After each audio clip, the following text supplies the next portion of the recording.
Fase 3 is die rigtingfase en dis waar ons by 21 tree kom. So in fase 1, ek het invloed op mense omdat ek die regte inligting het. Ek het nie noodwendig toestemming nie, maar ek het die regte inligting.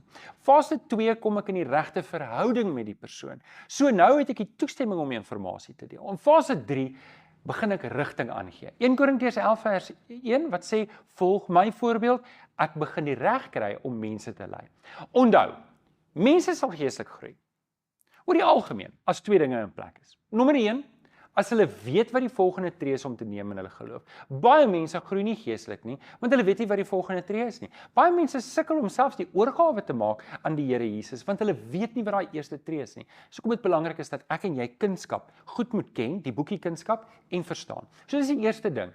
Hulle moet weet wat die volgende tree is. En tweedens, die tree moenie te groot wees om te neem nie. Nou, ek wil jou nooi om mense te nooi om saam die 21 tree te doen. Nooi 'n persoon om saam met jou 21 tree te doen. Stuur vir hom die link aan. Maak kontak met 'n persoon en sê, hoorie man, ek het hierdie kursus gedoen 21 tree. Dit het my gehelp in my pad op disippelskap en ek wil jou nooi om dit saam met my te doen. Het jy nie lus om dit saam te doen? Doen die eerste 4 of 5 sessies, as jy nie af van hou nie, kan jy uittreë, maak nie saak nie. Ons weet nie wie gaan saamstap nie. Bied aan om saam kunskap te doen. Hoekom nie 'n kunskap Bybelstudie begin nie? Jy kan dit doen. Daar in jou huis, by McDonald's, waar dit ook al is, bied 'n kunskapstudie aan, nooi 2 of 3 vriende en doen dit saam met hulle. Kunskap fokus ons om daardie eerste tree te gee. En onthou, 21 tree is gerad om jou te help om disippels te maak. Jy hoef dit nie alleen te wees nie. Jy hoef nie elke keer die wiel oor te ontwerp nie. Ek wil jou baie belangrike guns vra. Moet nooit aanvaar dat iemand reeds 'n kind van die Here is nie. En dan ook, as iemand reeds 'n kind van die Here is, moenie aanvaar hy is klaar disipel nie. As jy iemand ontmoet, aanvaar die Here daardie persoon oor jou pad gestuur. En jy het 'n aandeel om daardie persoon 'n volger van Jesus te maak.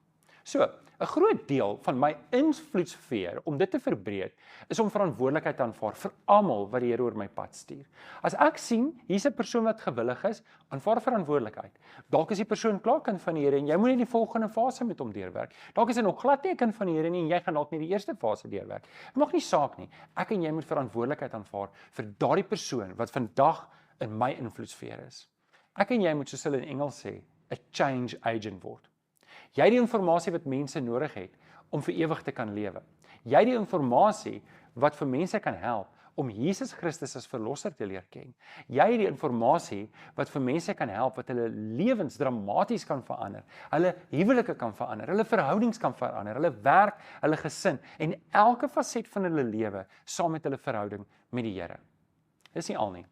Wanneer ek en jy iemand voorstel aan Jesus, gee ons hom die kans om 'n ewige lewe te hê, nie net eendag nie, maar hier en nou. En dit is fase 3.